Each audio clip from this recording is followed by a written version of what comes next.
आइए प्यारे, आप सभी का गुरुकुल कोचिंग सेंटर एचएस में हार्दिक स्वागत एवं अभिनंदन है। आज हम आपके लिए कक्षा 9 में हिंदी गद्य में संकलित स्मृति नामक पाठ के गद्यांश के सभी प्रश्नों के उत्तर भाषा व्याकरण के साथ इस वीडियो में आपके लिए लाए हैं। आप यहां से देखकर अपने प्रश्नों के उत्तर प्राप्त कीजिए, फेयर कंप्लीट करिए और परीक्षा की तैयारी कीजिए। तो जाड़े के दिन थे ही तिस पर हवा के प्रकोप से कपकपी लग रही थी।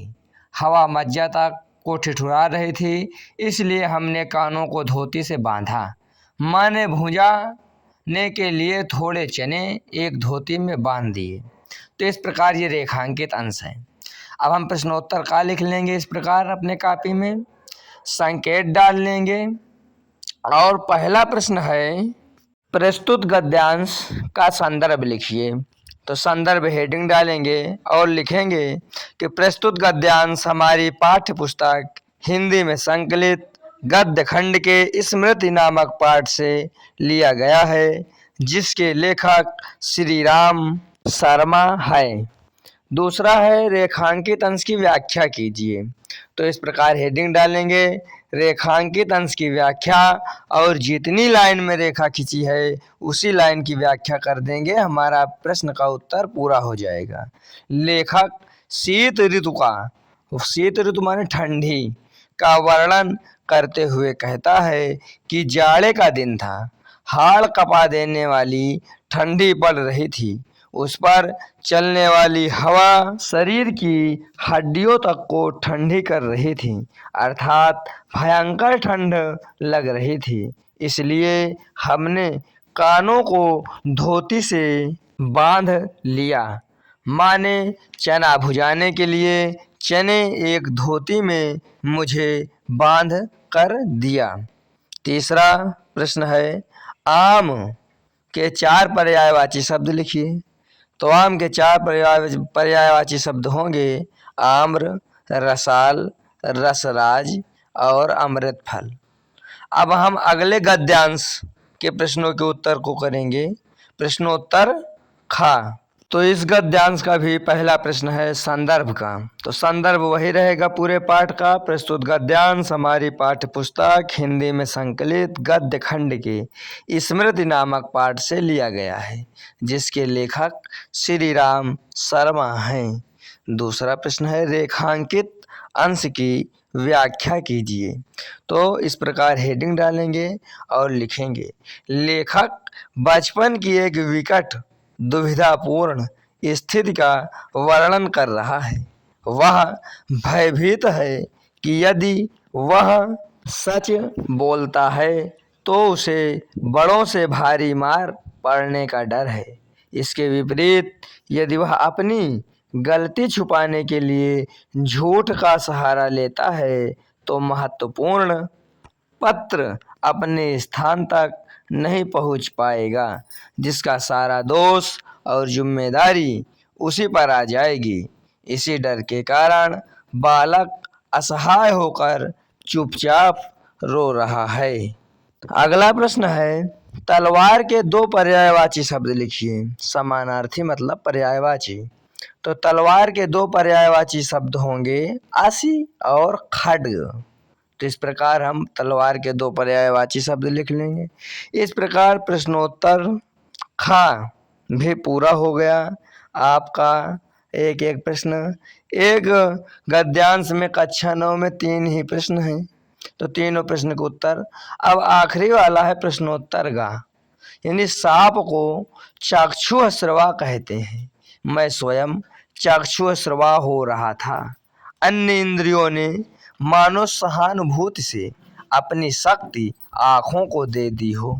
चक्षुश्रवा यानी आँख से सुनने वाला। तो इस गद्यांश का पहला प्रश्न संदर्भ लिखने का है। संदर्भ वही रहेगा पहले वाला। और अब रेखांकित अंश की व्याख्या कीजिए, दूसरा प्रश्न है। तो रेखांकित अंश जितने में रेखा खींची है उसी की व्याख्या आपके समक्ष प्रस्तुत है। इसको समझिए और अपने से करने का प्रयास कीजिए। इस प्रकार इस गद्यांश का पहला प्रश्न संदर्भ लिखने का है, तो संदर्भ पूर्वत रहेगा यानी पहले वाला ही। तो इस प्रकार बार बार लिखने की आवश्यकता नहीं है, वही पाठ है, वही लेखक है। दूसरा प्रश्न है रेखांकित अंश की व्याख्या। तो हेडिंग इसकी डाल लीजिए और लिखिए, समझिए। लेखक का कहना है कि सांप एक ऐसा जीव है जिसे चक्षुः श्रवा कहते हैं। चक्षुः श्रवा का अर्थ होता है आँखों से सुनना। चक्षुः माने आँख और श्रवा माने सुनना। लेखक कह रहा है कि वहाँ मैं परिस्थितिवश स्वयं चक्षुः श्रवा हो रहा हूँ।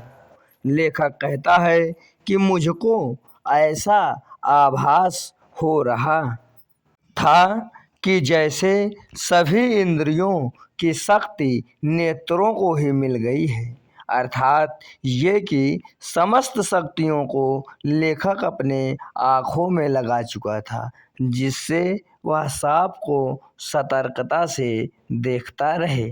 इस प्रकार इसकी व्याख्या हो जाएगी। तीसरा प्रश्न है चक्षु श्रवा के नाम से कौन जाना जाता है, किसे जाना जाता है?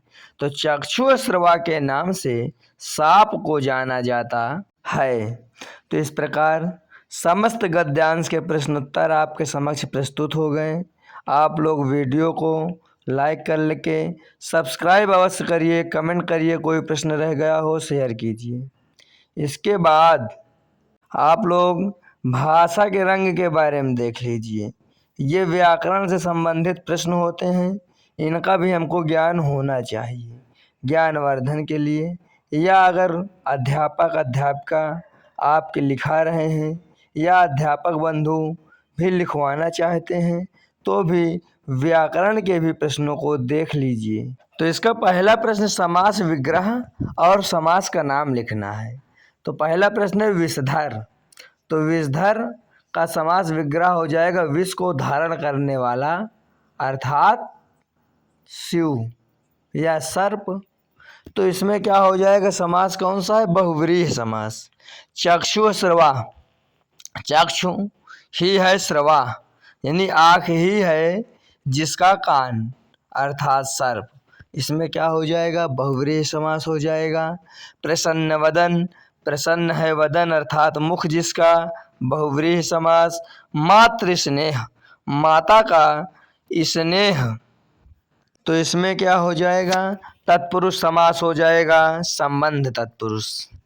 मृग समूह, मृगों का समूह, इसमें कौन सा समास हो जाएगा, संबंध तत्पुरुष इसमें भी होगा। वानर टोली, वानरों की टोली, इसमें भी संबंध तत्पुरुष हो जाएगा। दूसरा प्रश्न है मुहावरों का अर्थ और उसका वाक्य प्रयोग करना। जैसे बेड़िया कट जाना, इसका अर्थ होता है बंधन या गुलामी से मुक्त होना। वाक्य प्रयोग होगा देश आज़ाद होते ही देशवासियों के पैरों की बेड़िया कट गई। दूसरा है बेहाल होना, इसका अर्थ होगा बहुत परेशान, व्याकुल या बुरी हालत में होना। वाक्य प्रयोग होगा चिलचिलाती धूप में पैदल चलने के कारण रमेश की हालत बेहाल हो गई। अगला है आंखें चार होना। आंखें चार होने का मतलब आमना सामना होना, किसी से बहुत दिन बाद मिलना।